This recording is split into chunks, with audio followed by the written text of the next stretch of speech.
Okay, hello and welcome back everyone to our podcast. And today is a very special day for us because we have a very special guest with us. So we have all watched the film Shape of Momo at its housefull screening at the Kolkata International Film Festival, where it won the Golden Royal Bengal Tiger Award for the best Indian film.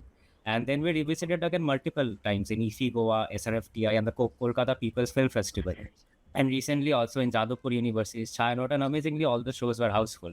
And the film was also screened at Mami recently at Mumbai and even in Kerala Film Festival and won the Spirit of Fire International Film Festival in Russia in March of 2026.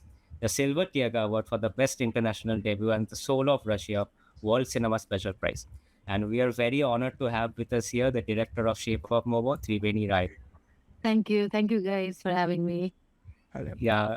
So basically, I wanted to ask that, me and Onargo, we of course watched the film and we loved the film absolutely. And Shape of Momo, it's such an intimate and deeply personally, culturally rooted experience that is put on the big screen, right? But at the same time, this film is finding all the love around the world.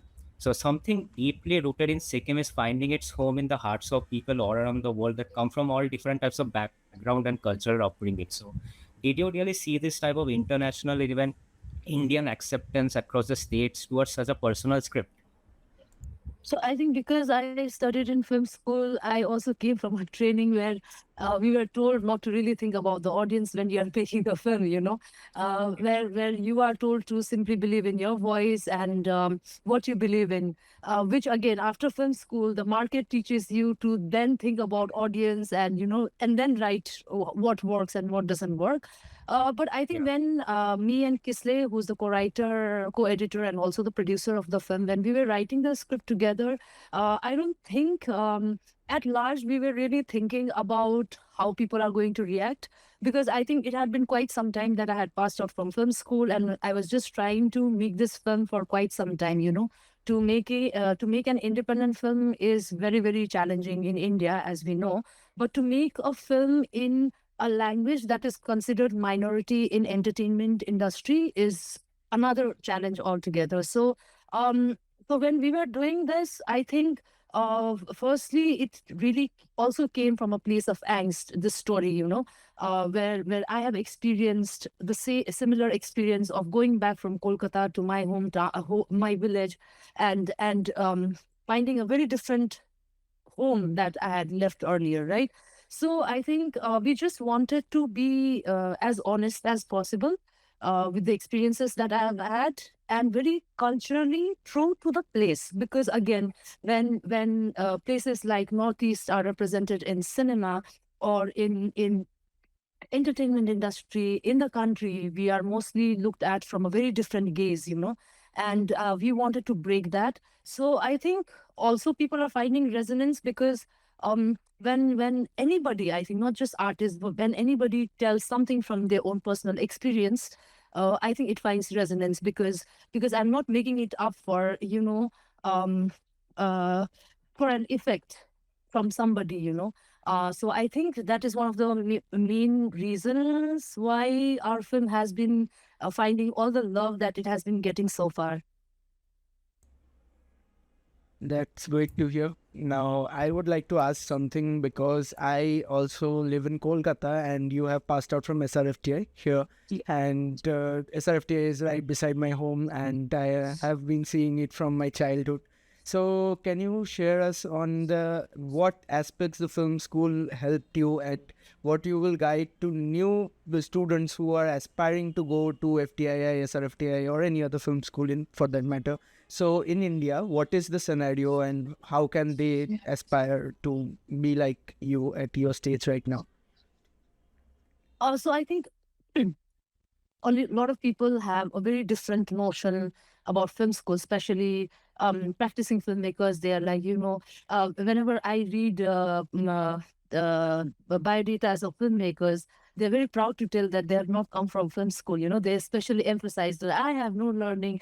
So I really totally respect that. But, coming from the region that I come from, I don't think I would have been able to make this film or be a filmmaker at all, if it were not for film school, because in our region, there's no access to this kind of cinema that I've explored in or have had the chance to watch in film school.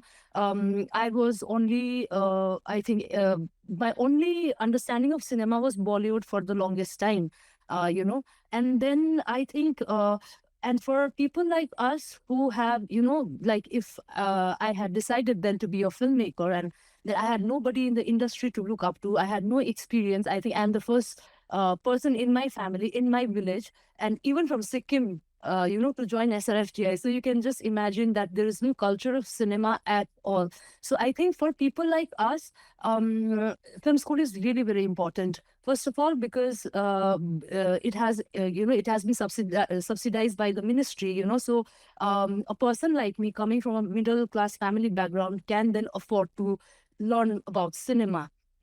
And also I think, again, I said about the access, and I think, people keep asking me about this new wave that is coming in Northeast. They are like, all of a sudden there are so many films from Northeast that are being selected in film festivals. Yes, but I think that is mainly also because of the film school, because a lot of fellow filmmakers who have studied in SRFTI and SRFTI are going back to their region and then making the film.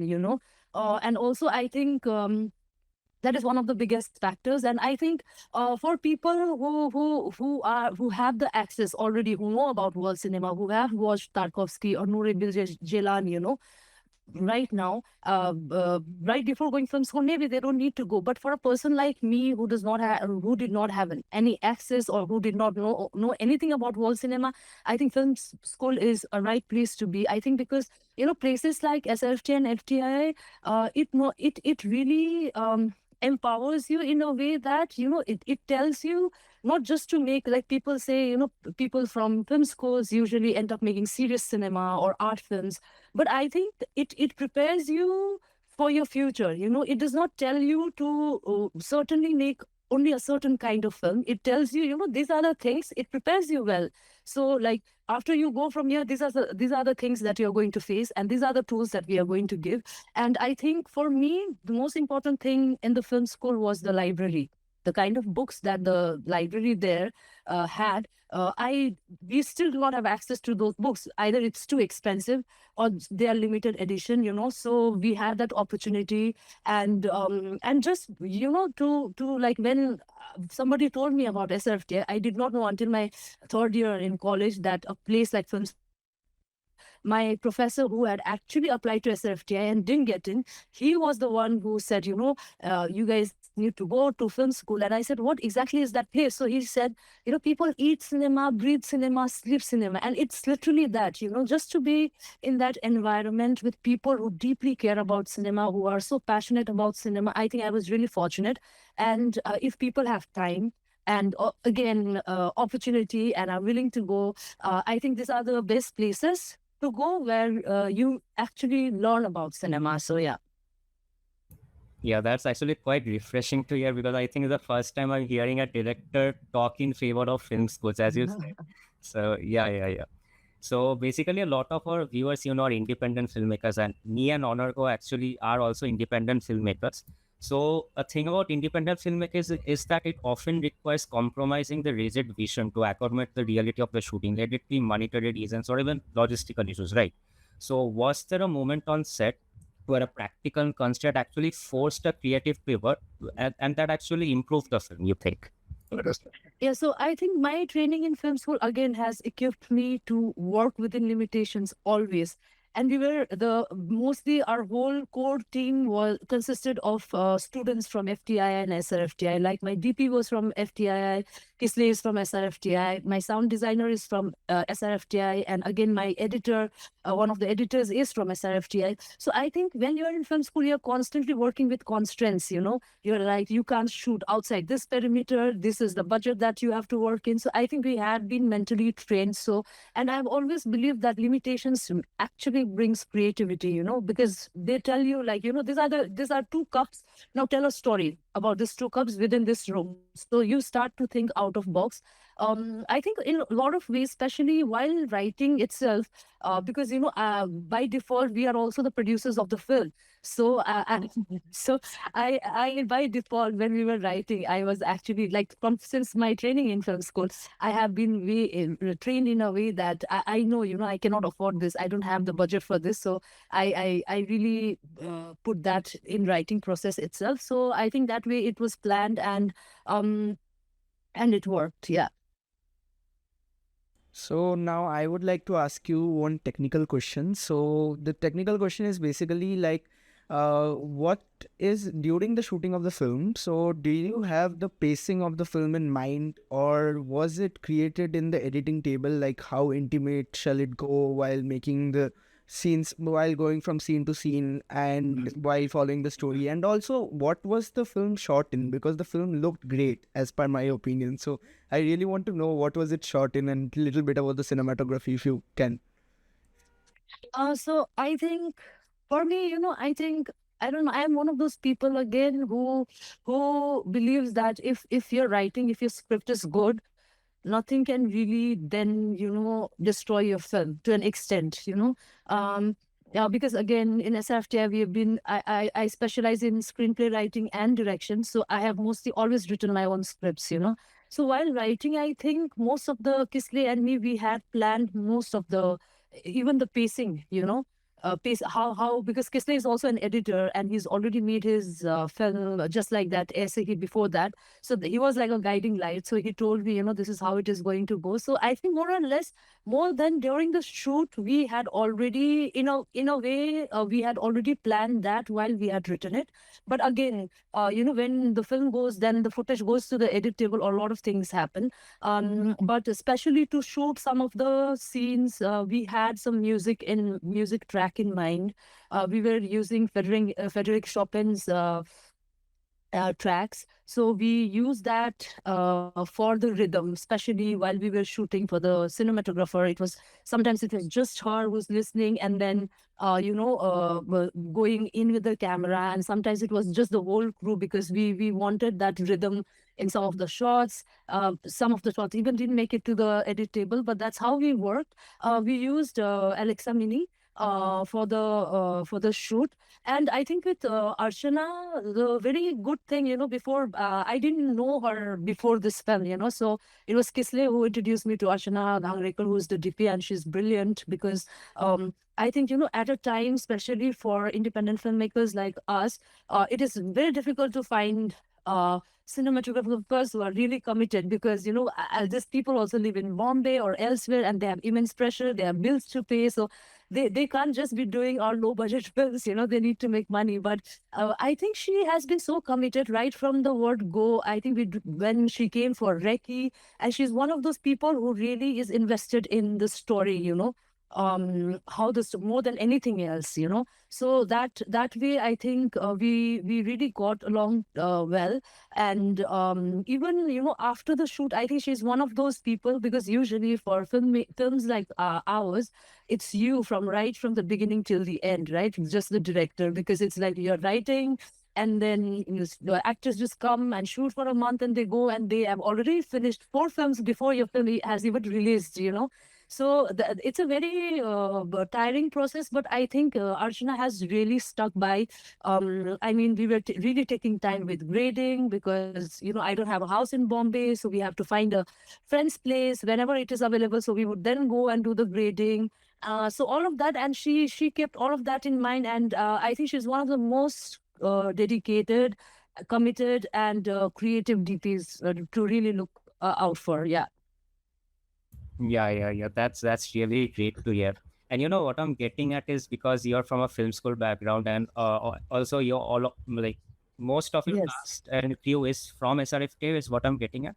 So you are like very like trained to be flexible on the day of shoot in that way. So I wanted to ask you that when you're working with your actors, do you really prefer a highly choreographed, like precise approach to it, like the blocking and everything, or do you leave room for improvisation within the frame?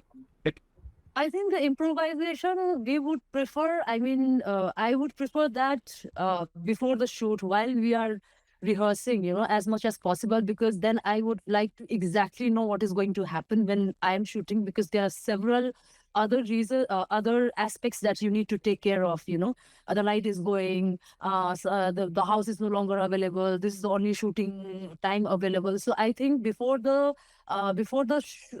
shoot, during the workshop, is when I would like the actors to improvise, and our actors did improvise. We did a lot of workshops before the shoot and during the shoot. So whatever little improvisations they made, and if we liked it at all, then Kisti and me again then would incorporate that in our script, which was, I think, great. And with actors, I think we have been really lucky, because I have understood from my first film that you're mostly supposed to keep um, two people in mind, for the same role, because what if one cannot make it on the day?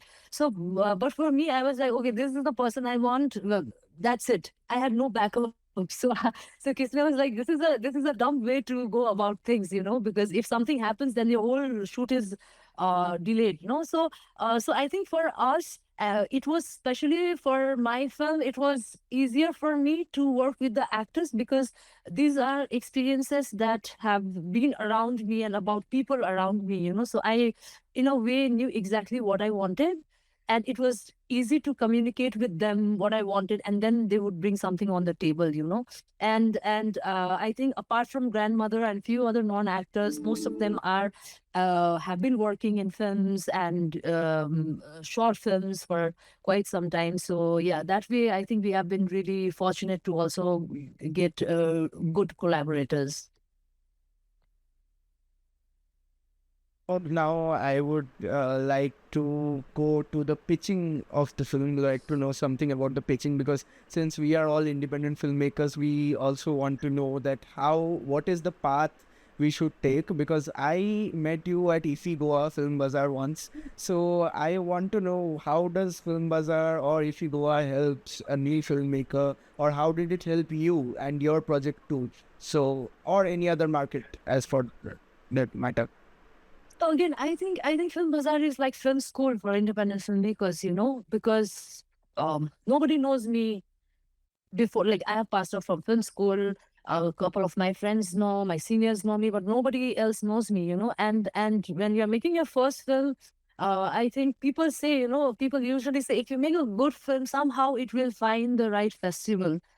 Chances are it happens, but once in a blue moon. And maybe you're not that lucky person, You always need to, you need to push for it. And I think Film Bazaar did that for us in a way, because I was sure, I mean, people have better access, so they go to international markets like Berlinale, Cannes, So for me, I think it was like, I have to go to Film Bazaar, otherwise I have no other way.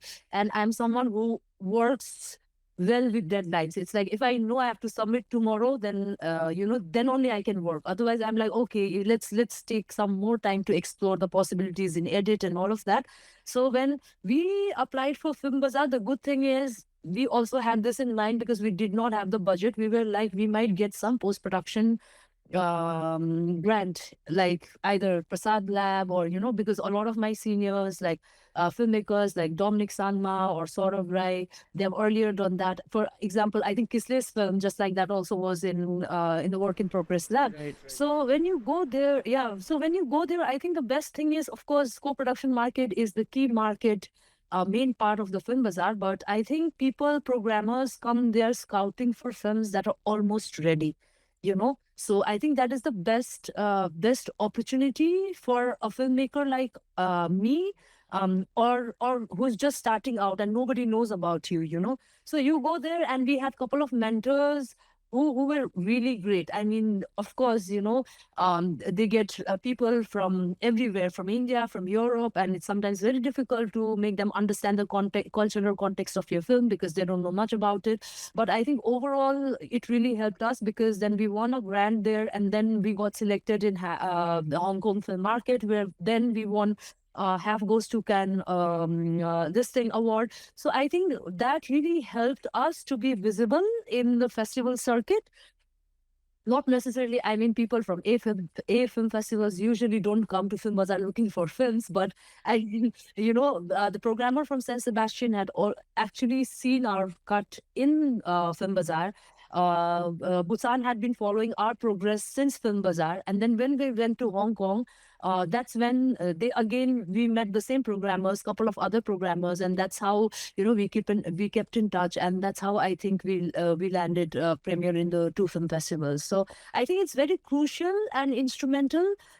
Sometimes, of course, it's very jarring because as a filmmaker, you have your vision intact. You know what you want, and you think like the world is waiting for my film. I made the best film. I'm not going to, go anywhere else. And then you go there and people tell you this is not working. So sometimes it's again, it's a matter of, I don't know, where you are in your journey, because sometimes for some people it has not worked. They go and they are like, I don't know what the mentors are talking about, So I don't know, it's just a matter of where you are in your journey. And for me, thankfully, it worked out. And I think Shape of Momo has traveled to premiered in these two festivals mainly because of the work in progress labs. Because otherwise, as a newcomer, I had no access to programmers. I didn't know people, So when you meet programmers, they will make sure the festival selection committee then watches your film. Chances are at least 40%, your film will get watched. Otherwise, it's barely there. Yeah. Yeah. So what I'm getting at is that, of course, filmmaking is an art, but there is a business perspective to it, right? Like even how bad the phrase sounds, that what I'm going to say is that you need to sell a film. Like even if it sounds bad, there is a thing that you need to sell a film, right? And you are saying that like your film has gone to the Hong Kong Asian Film Financing Forum and secured an like international backing. So I wanted to ask that what is one brutal piece of business reality or even teaching feedback you received that young filmmakers need to hear before they step into like the first meeting and everything? I think the one of the most brutal feedback that our film got was that it was not marketable enough. So I still don't get what is marketable enough for them. So when we were approaching sales agents who are very important part of your festival journey, especially in Europe, so we had no idea. So we went to, when we had gone for Half Goes to Cannes thing, we went to Cannes Film Market and we were trying to approach as many sales agents as possible. So they would say, we don't know, your film is not marketable. So that was quite brutal. I was like, I thought, people, it's not a very difficult film to watch, so I still don't get it, but I think it is very important to stay true to your voice, because after you travel to film festivals and markets, you know what is working, you know exactly what people are looking for. I just hope that does not distract you as a filmmaker then to pursue those things instead of being true to yourself and trying to tell the story you actually want to tell. Because you're like, because a lot of people keep telling me, oh, this woman thing is working, right now. So just ride the train. And I'm like, but these are the kind of films that I've always made, you know. But yeah, but I have seen people and filmmakers really get distracted, and not judging them at all, because I think the market is really brutal. It's very difficult to find producers, and I really understand where everyone is coming from. But I think as much as we can, we should persevere and stay true to ourselves. Yeah. Okay, so now I need to know something like while prepping for the film, you had something like the mood board of the film, or maybe the concept in your mind, and maybe there are the specific films or directors or even pieces of literature you got inspired from, or maybe you thought in your mind while making the film. So, can you tell us what were these inspirations behind your work or your style? I think for our actors when we were prepping, because they came from very different backgrounds, some are just doing commercial films back in Nepal. Some have no idea what we are working on. So we try to give them the easiest of references. Like we asked them to watch Little Women, both old and new. Just to understand the relationships that we are working around. I think the references for me and Kisle while we were writing was obviously it's very distant, but we were thinking we want to write something as complex and as layered as the Jelan's films, and I think our we have a small tribute in the film. I mean, Jelan fans are quick to spot that. Like yesterday, we had a screening in Delhi, and a filmmaker wrote to me like, "I'm a big Jelan fan, and there's so many tributes to him." And I was like, "Great." We were trying to I mean, in when we have also struggled, I think, writing about this protagonist who is not so likable, because that was also one of the struggles for us when we were traveling with the film. They were like, the programmers would be like, but and especially the sales agent, like, but your protagonist is not someone I can sympathize with. I'm not with her in this journey. But so we also wanted to challenge this notion of always people have certain expectations from hero, and the hero needs to deliver it, and then the film is complete. And especially with representations of representation of women in films like this, they have idea, especially the society has this idea that we will only root for a woman who is righteous, who is correct in a way that society wants her to be. So we really wanted to do away with this narrative. So for me and Kisle, I think we really wanted to have a very challenging and complex narrative as much as Jelan would. But I think, again, we had references from Zia Zanka's films as well, because I think in his films, if you see, if you watch his films are important just because it's his films, but it is also important because you can see China changing throughout his films. You can actually see a place and people changing. So that was also one of our references, why you have so many devices in the film, with the grandmother with the laptop, or It begins if you with the see there's a phone. disc. Starts with the phone. Yeah, yeah. So you have the karaoke scene, because in Sikkim, every household has a karaoke. Birthday, people sing. Wedding, people sing, So these are the small details that we also try to inculcate, so that tomorrow this film should not be just remembered because it's a good film or it has a decent plot. We also wanted, somebody from Sikkim to look back at the film 30 years later and see, oh, this is the kind of Sikkim that used to be 20 years back or 30 years back. So for us, writing references were also that. And with Archana, I think, one of the main references for our composition, I think, was we because these are women who are from the same family. It's like they are from the same tree, but they are different branches. So we have constantly tried to frame them in ways where they are overlapping each other. Like if you see, the sisters are sometimes sitting like this.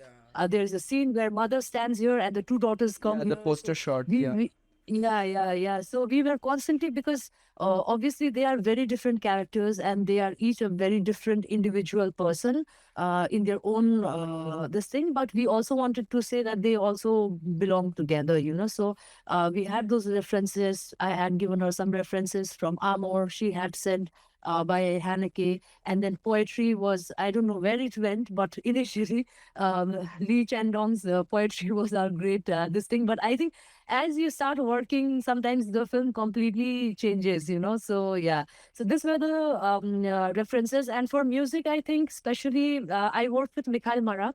Again, Mikhail is also from SRFTI. He did sound designing course from there. He has sound designed most of all of my films in SRFTI. Now he's turned into a musician full time. He's a very big rock star in Meghalaya. So then I reached out to him and I said, so with me, I like people. I aspire to be someone like Satyajit Ray, who does his own music and all of that. But I have no talent for that. So I just know my feelings. I just know, I say, this scene feels like this. So this is what I feel. And maybe this is the reference. So we again you use Frederick Chopin's references. I sent him, and we did a lot of back and forth. And then because people, when they were watching the film, they were like, because initially I had kept the Chopin's track, and they were like, for a film from Sikkim, it does not work. And I'm like, oh no, but why? And they're like, oh, we want something tribal music. But for me, in my head, that is not working at all. So for me, again, especially to have Mikhail from my region who understands, he's a great musician himself. So we did a lot of back and forth where I was like, I don't want something, very conventional, because they were like, it's a rural story. You need to give a rural this thing, but I could not imagine it at all. So we then settled for something that then felt very organic for the film. So yeah. Right. So actually, this story is very interesting to me, and a question came to my mind while I was hearing the story. Like you said, you have put many references throughout the film, and even a guy who is watching your film in a Delhi Film Festival like text you that, hey, I got this reference, and it's very fun. But these are references you put it for the audience, right? But I wanted to ask you that, is there like any reference or Easter egg that you put it for yourself? Like you like, I don't care that anybody else gets it, but I get it. So is there any sort of thing like that? Yeah, I think there are a lot of things. When you edit, I think editing is so brutal that half of your material never makes it to the table. And people say that, the film is so layered, so well written, but half of the things have not made it to the table, I assure you. So it was really brutal for Kisle and me to go through that process where we have written such intricate details and they have not made it to the thing. But I think, not really. I don't think I have written something just for myself. I think I was taught in the film school again by our teachers that, a good film is like when a person can find a new, can discover something new in your film every time he or she watches it. So I think that is the kind of experience that we wanted to give, and a good film actually always makes you reflect about it after you have watched it, even after, same with literature. I think it's a good film or a good book, like even if you're thinking about it a week later, a month later, like I was recently reading Arundhati's new book, and I read a line and I was like, okay, I'm done for a week because it's so overwhelmingly true for me. So I was like, I'm done for a week. So I think for us, there are so many details that we have put in that sometimes when the audience catches it, we are like, so brilliant. Thank you so much because we have worked so hard. So I think, yeah, there are so many things some of the people have not yet, I think the audiences haven't yet discovered, and I would not like to divulge it because we are planning to release the film and then it becomes this thing. But there's a very, very important thing that nobody has so far noticed in the film. Hopefully after the film is released and then I can talk about it. Yeah. So maybe, but that also tells that I'm not a good filmmaker. That so far nobody has been able to find it. No. They will absolutely get it. Yeah. Yeah. Now I want to ask you some fun questions, which is like, what are your favorite films overall, and what are you excited to watch this year or have watched this or in the past year? Um. My favorite films that the favorite films are, I watched a lot of Netflix and Amazon Prime, and I've understood that good films are really, you really have to be present to be able to watch it. Like I can't be watching Mirror when I'm going to sleep. So I've understood that. So I make time in a week, like whenever I'm watching it, I find a good the space. I'm like, okay, today I am able ready to receive whatever I'm going to watch. So I do that. So I think the films that I keep revisiting is obviously Mirror by Tarkovsky. I will tell you a very funny thing. So when I went to the film school, people kept talking about Kurosawa and Tarkovsky and Satyajit Ray as masters. And I'm like, and I'm one of those people who are like, if you tell me this is good, then I'm like, okay, fine, I don't want to know, because I think it is very important also that you do this so that you find your own journey. So when I was in film school, I was obsessed with filmmakers who believed in magic realism, explored surrealism, like Louis Buñuel and Emer Kusturica. They were my favorite. For 2 years, I did not watch anything else. I just watched these people and Agnes Varda a little bit. And then Nanny Moretti, slowly the film started to change. So people said, you have to watch Mirror. Like if you watch this film, it's going to change your life. So I bought the DVD from the library and I started to watch. And then I fell asleep. That happened to me for I don't know how many weeks. And I'm thinking, why do not I understand anything? Am I not intelligent enough? Because around that time, my whole idea was like, when I first made my short film, we shot it in film, and people were not able to understand. I used to be very proud because I was like, maybe I'm so intelligent that people are not able to get my film, because that is again, this is again the side effect of Common film school, misconception. where you try to intellectualize everything, so I was not able to get anything. And then I really tried, and then I gave up. I was like, okay, fine, if this is not meant for me, it's not meant for me. And then I went to the library, then read his diaries, and then I read his book Sculpting in Time. And then I slowly understood that not everything needs to make sense in the film. And then when I watched it, every segment then feels like a different film and different experience for me. And ever since, I think that it's one of the most beautiful films that I've watched. So powerful, so powerful. And he's written in his book Sculpting in Time about Mirror, that one of the factory, I think, factory worker or somebody wrote to him saying that, how did you make a film about my life? Okay. And then after we premiered the film in Busan, somebody from Colombia came to me and she said, I have been living this life that you've shown in the film for 10 years. How did you know about it? And I was like, oh my God, this is how this, It's a I full don't know. circle moment. Yeah, it is. It happens a lot, especially with your first film, I think, because you have been aspiring to make it for so long. So that happens. So Mirror, I really like Stalker. I think the sound design is so amazing in that film, where you always talk about this power, but you never really see it. There's constant fear develops just with the ambience, sheer ambience of the film. I think that is brilliant. And I think Winter Sleep by Nouri Bilge Ceylan is unparalleled. The way he explores human emotions and psychology, I think nobody has done that. So I really like that. I like 400 Blows by Truffaut.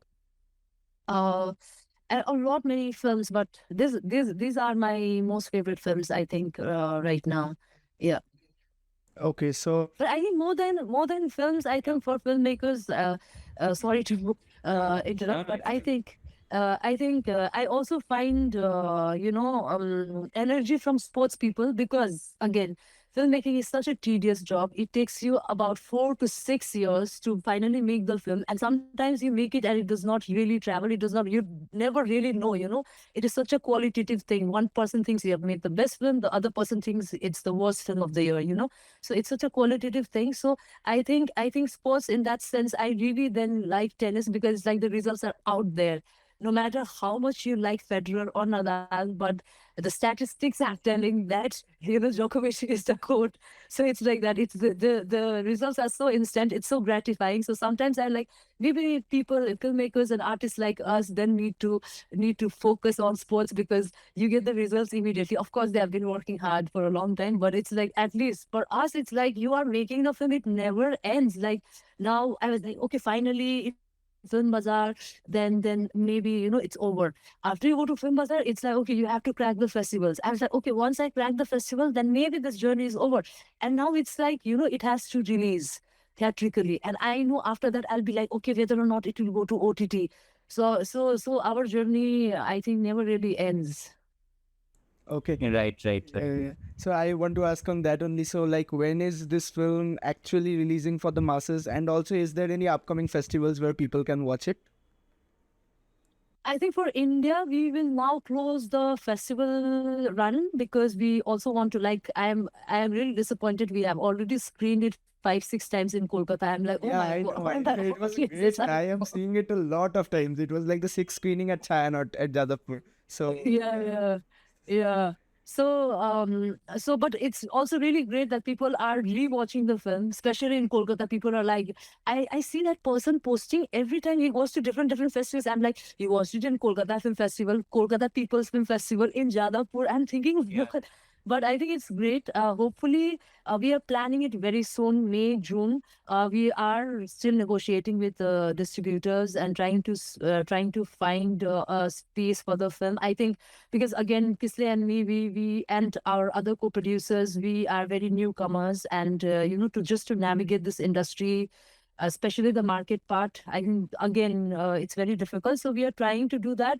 And for now, it is going to be screened in right now. I think I have gotten the count, but I think we are doing now the US leg where it will be in IFLA, and we are opening for the Indie Meme Festival, and I completely forgot.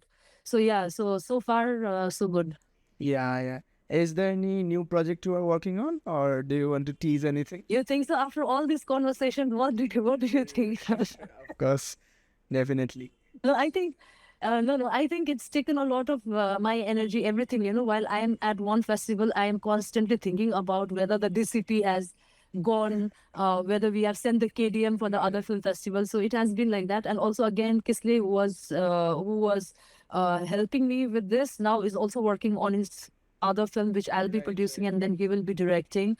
So I think that is the next project for us. I really want to take some time off and start to write, but I haven't really been able to do that because we are constantly traveling for different screenings. So that is that for now. I wish I was as talented as other people who have 4 or 5 scripts ready. I'm sure one of you has has 4 or 5 scripts ready. So yeah. I hope to do that, but I haven't really been able to work at all. Okay, that's very good. That was a great time talking to you. Debark, do you Yeah. ask anything else? Yeah, actually, this is a very informal question, but since you are a film student, and I myself am a film student right now in my first year, and Honorable will be a film student next year. So I wanted to ask you, like, uh, how great was it to receive films as a home assignment? Home assignment. Yes. Home assignment. I think for us, home assignment as in I didn't get you. No, because it's like in my film studies, we are assigned to, like, the teacher like Insta class and ask us to watch a film at home. Like, I come from an engineering background, so this was like a revelation to me that I'm getting home Oh. assignments as movies. So You yeah. have no idea. So when I was studying, I did my mass communication and journalism for my graduation. So I was like, we still had to learn a lot about Ghatak and Satyajit Ray and all of that, how Bengali cinema started and all of that. And then my teacher came, like he said, you have to eat cinema, breathe cinema, talk cinema. I was like, okay. And he says, there are no exams. I said, what? And he told me, in film school, you make a film and you will be judged on the basis of that. So I said, so no studies? He said, no studies at all. So you have no idea. When I first got selected in SRFTI for 6 months, I could not believe I made it because obviously I didn't know a place like that exists. But I was just so happy to watch films.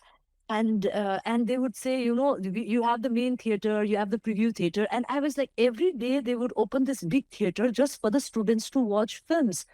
And I could not believe that grown-ups are taking us so seriously.